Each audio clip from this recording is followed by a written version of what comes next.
Thank you for coming back to another episode of the Tony Montana channel. And on this one, I'm going to dedicate this to the new breed.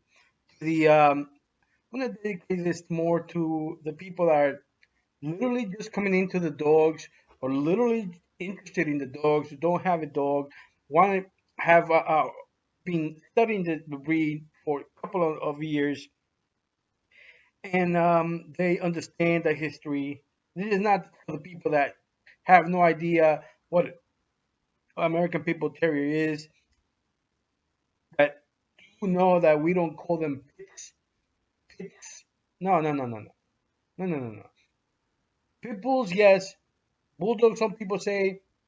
Hounds, some other people say. These are acceptable to some, not acceptable to others. But pits, mm, I don't actually believe a person that's in the dogs will be calling our dogs pits.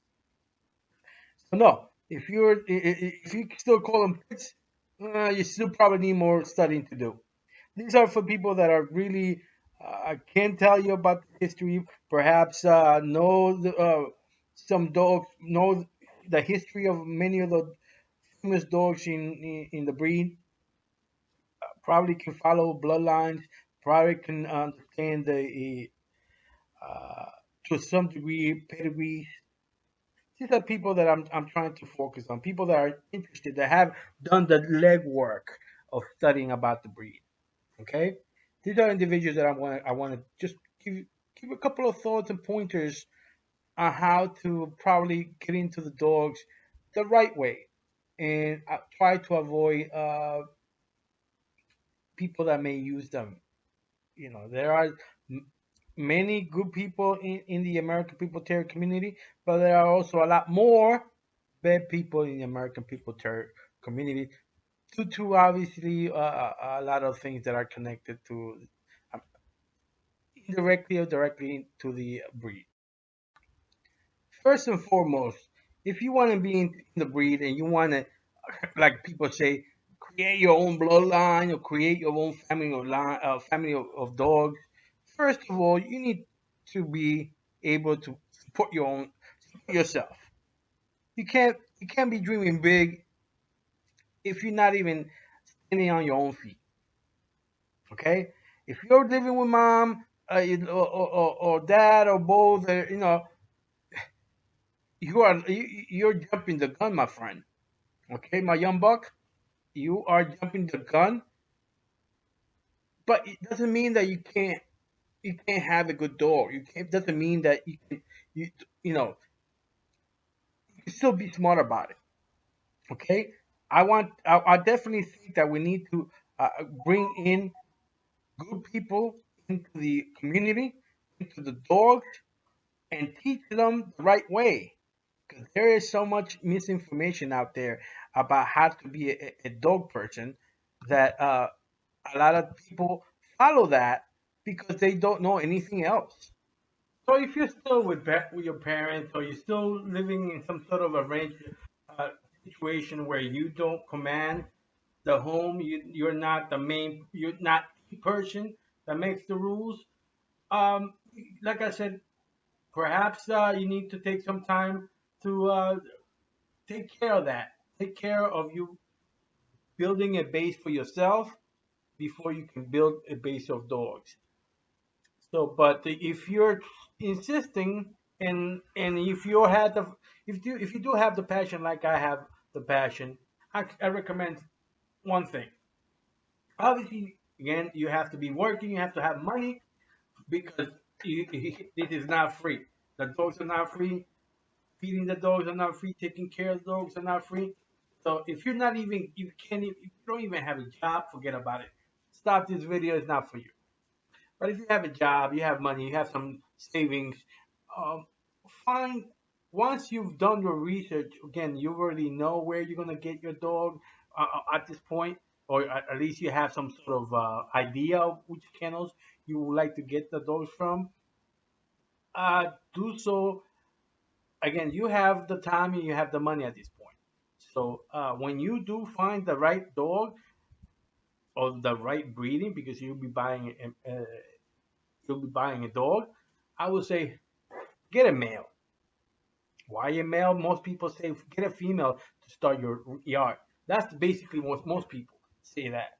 But I'm thinking of you in particular. You're the greenhorn that wants to come in, but do not have the right things for you to begin your yard. So what's the best next thing? You can't build your yard, but you can find your stud. And this is better done if you have friends that think like you. Get yourself, each one of you, a male. Each one of you gets a male. Okay? Um, Try to get it from similar lines, similar families. So that way, in case they're both good dogs, and good dogs, that's going to be, I guess, you're going to decide that goodness on your own, and I guess that's going to change upon in time. But because you're here and not in the future, you have to do what you can do here now. So you first get these dogs, raise these dogs, find out if these dogs have the are up to the standard, whatever that standard is for you, and again, you have done your research.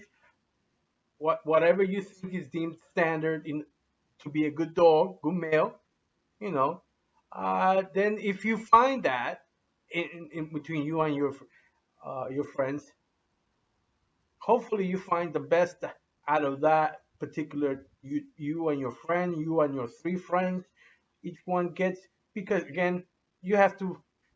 This is only this is always better when you have a couple of people involved that are thinking like you. That's important. You have to be careful because a lot of people are going to join you for the wrong reasons, and you have to be clear with them how things are working out, how the dogs are going to work, who's owning the dogs, if it's going to be, all this is guys have to be arranged, and that's why I recommend you do business with the best friends, childhood friends, if you can, that you trust with your life. Start with that. And again, once you find that male, I would suggest you freeze his sperm. Yes, it's going to cost you a couple of $100, but again, you're building for your future. So if you found a great male, or at least one male, freeze his sperm. Freeze his sperm as much as you can through the years, if you can. Again, because you're doing life as well. You're not just doing yourself, the dog. You're growing up. So free, keep it there, and then if you can, whenever you can, get another dog. But again, when you say can, you have to be real. You have to have enough time for the dogs because they need your time as well. So life needs you, but the dogs need you as well. So you need to make sure that you have time. And when I mean time, it's you, not your parents, walking the dog, taking care of the dog. This is your project. This is your house you're building. So, young man, you or young lady, you have to take care of this on your own. Take pride in doing this yourself. Okay, take pride that if you go somewhere, take your dog, man. If that's it's going to be your ride or die dog, man.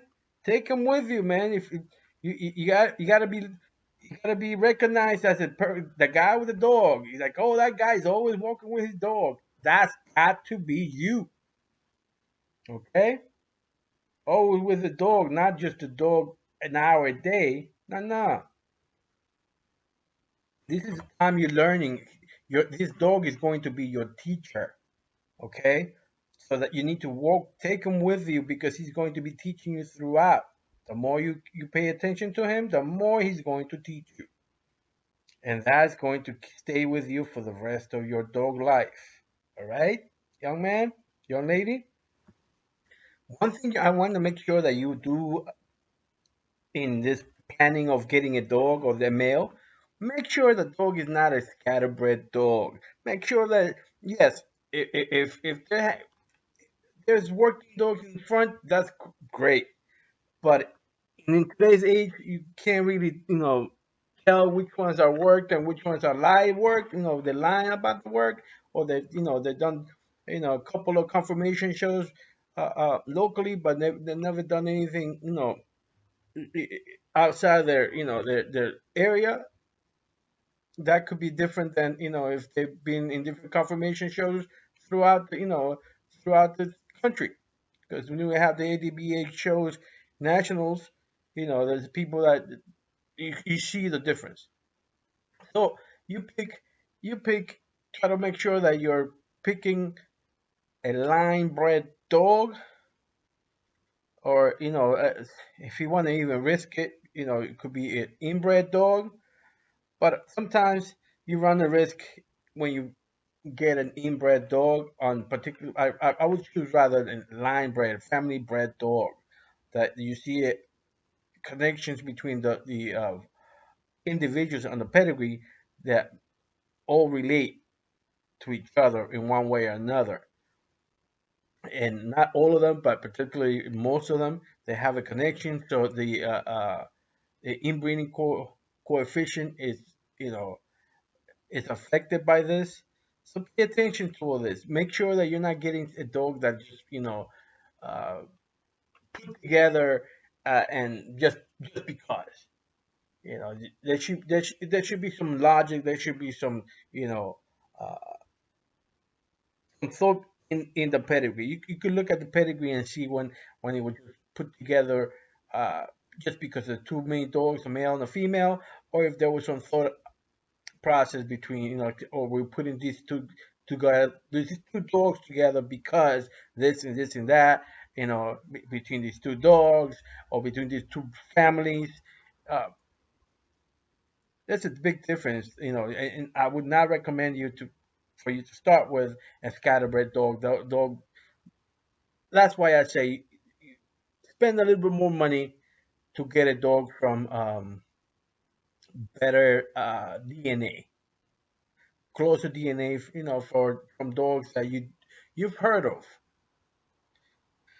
But you do be careful who you get it from, because there's a lot of charlatans, a lot of people that um, they are salesmen that will give you the story you want just so you get their dog. But again, this is all about doing your research. So you do have to do your research with this dog if you're going to spend a good amount of money. And you should spend a good amount of money, because then it's going to matter to you. Nothing free. Nothing free, because a lot of people, you know, don't pay it. They may say, yeah, yeah, I appreciate it, but they don't appreciate it as much as when they spend their money. So do make sure that it's not a scatterbred male that you're choosing, that it's a family bred dog, that there is some sort of it's a line bred dog on one, or at least one dog, two dogs line bred, you know, um, just so that you have a better probability of repeating or duplicating whatever you see in this dog, in that dog, duplicating in future generations. And obviously, pedigree papers are important. Registration papers is what I mean. Don't get confused with some birth certificate papers some breeders give you, with beautiful looking coloring and this and that, but they're worth nothing to anybody but you who's owning the dog, and it's not a reliable way of keeping track of confirming that that dog is bred a certain way. So do get a dog from a breeder that gives you papers from a registry, a known registry. I will always just mention one who is very public, which is the ADBA. That registry is a known registry for American People Terriers, and it has many chapters around the country who do conformation and weight pool and other type of events that you can bring your dog and uh, enjoy the and participate in those activities if you want to join the American People Terrier community. And even if you didn't have a pit bull, you should already have been to those shows and watching the dogs, enjoying the dogs, getting close to the those kennels that have those dogs. Ask some ask intelligent questions. So anything that's not self-incriminating or trying to or incriminate other people, anything that's not that is smart questions. So anything that just don't ask stupid questions because nobody likes stupid questions.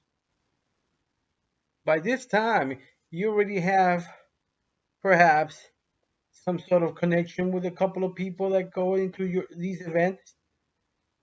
Perhaps you can suggest, hey, next time you come to the shows, can I show your dog? Can I be the hand?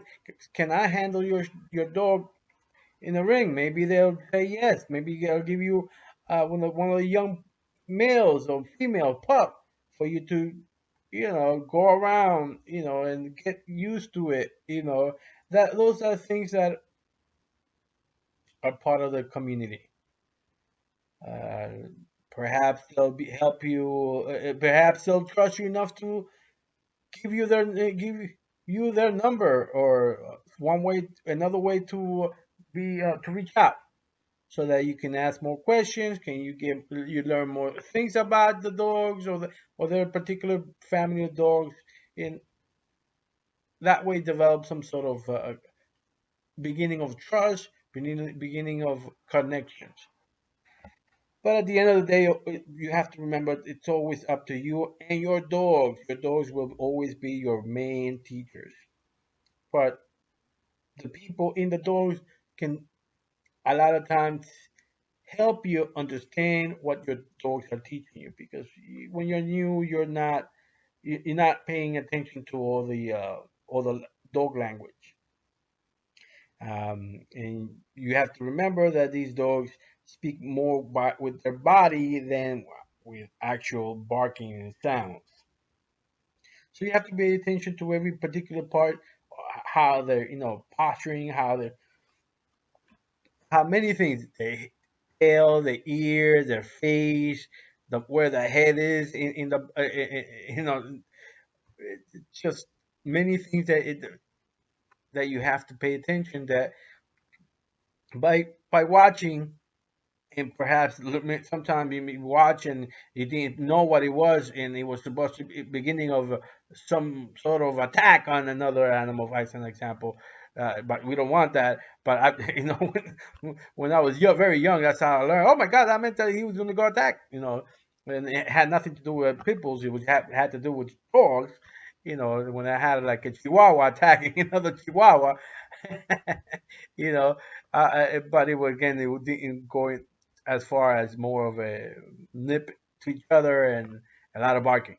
But I learned that meant that it was going to escalate to an attack. So things like that. You have to learn to read your dog. Learn to read your dogs and every dog that you see.